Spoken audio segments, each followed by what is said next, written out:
Hello, welcome back. দেখো, আজ অব্দি ইউটিউবে যা যা আমি প্রমিস করেছি তার মধ্যে এই সিরিজটাই আমি মেনটেন করতে পারছি, কারণ এটা মোটিভেশনও পাচ্ছি। মোটামুটি এই সিরিজের সমস্ত ভিডিওতে কিন্তু 100-র উপরে ভিউ আসছে।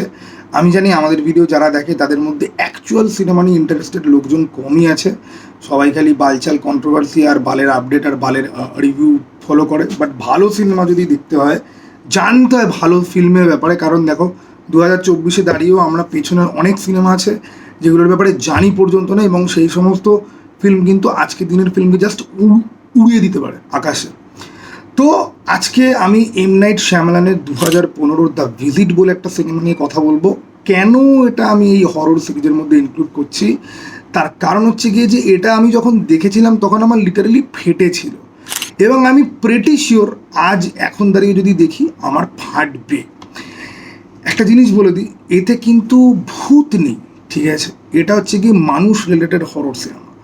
নাও, গল্পটা আমি তোমাদেরকে বেসিক একটা গল্প বলে দিই, এবং এই গল্পটা শুনলে পর তোমাদের মনে হবে যে আমরা খুব ভালোভাবে বড় হয়েছি। যতটা ভাগ্যবান, আমাদের মতো ভাগ্যবান অ্যাকচুয়ালি বাইরের লোকজন নয়।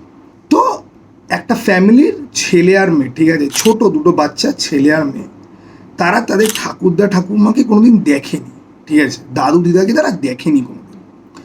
কিন্তু তারা সামারের ছুটি কাটানোর জন্য সেই দাদু দিদার বাড়িতে তারা যাবে। ওকে, ফোনে কথা হয়েছে, ভিডিও কলও হয়নি, এবং দাদু দিদার কোনো ছবি তাদের কাছে নেই। তাদের বাবা মা জিনিসটা অ্যারেঞ্জ করেছে যে তোমরা যাবে দাদু দিদার কাছে, এবং জিনিসটা একটা সারপ্রাইজের মতো, যে প্রথমবার দেখবে, প্রথমবার ইয়ে হবে।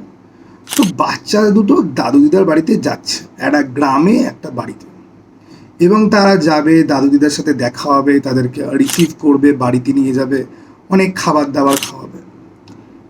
এইটা হচ্ছে গিয়ে সিনেমা, মানে ওই শুরুর দিকে ইন্ট্রোডাকশানে যখন প্রত্যেকটা ক্যারেক্টারকে এস্টাবলিশ করা হচ্ছে, বোঝানো হচ্ছে, ঠিক আছে, এবং প্লটের দিকে ঢুকছে।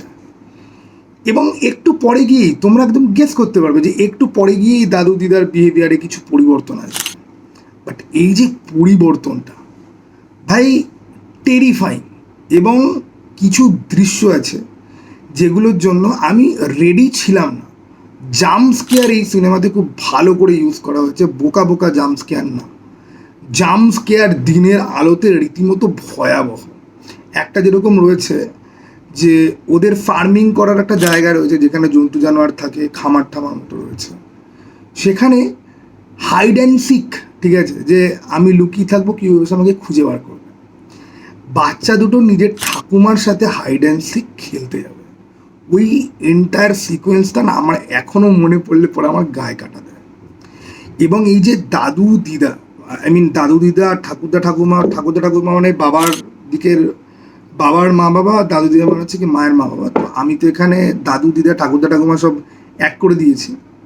তো জিনিসটা হচ্ছে গিয়ে যে দিদাই ধরো আর ঠাকুমাই ধরো, ভাই, যা করবে না ওদের সাথে। এবং জানো তো, কিছু লোক এরকম হয় যে যার অ্যাপিয়ারেন্স বা একটা হাসি তোমার সব কিছু ফাটিয়ে দেওয়ার জন্য একদম মোর দ্যান এনাফ।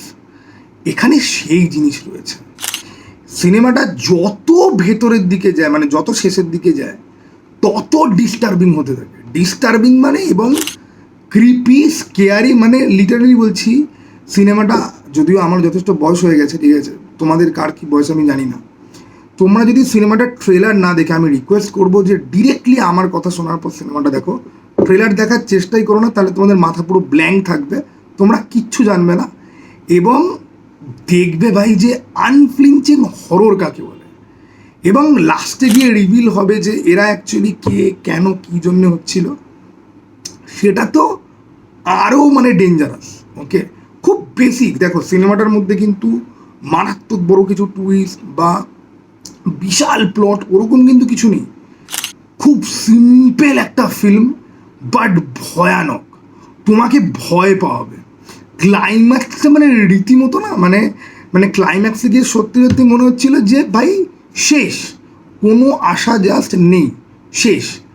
এবং যেহেতু দুটো আমাদের প্রোটাগনিস্ট যারা, তারা দুজনেই বেশ বাচ্চা, দিদিটা বয়সে একটু বড়, ভাইটা ছোট, সেই জন্যে না আরও বেশি তোমাদের মধ্যে ভয়টা চায়। এরকম হয় যে টিনেজ বয়সের হিরো হিরোইনকে দেখাচ্ছে, বাট টিনেজারদের মধ্যে মানে আমরা রিলেট করতে পারবো যে হয়তো ভয় পাবে না। এরা দুজন হচ্ছে গিয়ে একদম বাচ্চা, ঠিক আছে, যথেষ্ট ছোট, সেই জন্যে ভয়টা আরও কাজ করে। তবে হ্যাঁ, সিনেমাটা পুরো দেখার পরে যে না ভাই ঠিকঠাক একটা হরর ফিল্ম, ওকে এন্ডিংয়ে কী আছে সেগুলো আমি বলছি না, বাট একটা ঠিকঠাক হরর ফিল্ম যেটা দেখে তোমার মনে হবে যে না, আমার সময়টা নষ্ট হয়নি, this is a great film. আর কেন আমি এই সিনেমাটি নিয়ে কথা বললাম, যে এম নাইট শ্যামালনের যে মহিলা, আই মিন তার কন্যা সন্তান দুদিন আগে দ্য ওয়াচার্স বলে একটা ফিল্ম বানিয়েছে। আমি ওয়াচার নিয়ে যখন কথা বলেছিলাম সেটাই হরর লিস্টের মধ্যে ইনক্লুড নেই, কারণ ওয়াচার পুরোপুরি হরর ফিল্ম নয়, ঠিক আছে, কিছু ফ্যান্টাসি এলিমেন্ট আছে ওটার মধ্যে। তখনই আমি দ্য ভিজিট আমি ওই ভিডিওর মধ্যে মেনশন করেছিলাম, তাই আমি ভাবলাম যে দ্য ভিজিটটা নিয়ে পুরো ডিটেলে কথা বলা যাক। আর একজন ভাই আমাকে নেটফ্লিক্সে একটা আল্লারি বলে একটা ফিল্ম দেখতে বলেছে, ওটা আমি নেটফ্লিক্সে অ্যাভেলেবেল আছে, ওটা আমি অবশ্যই দেখবো।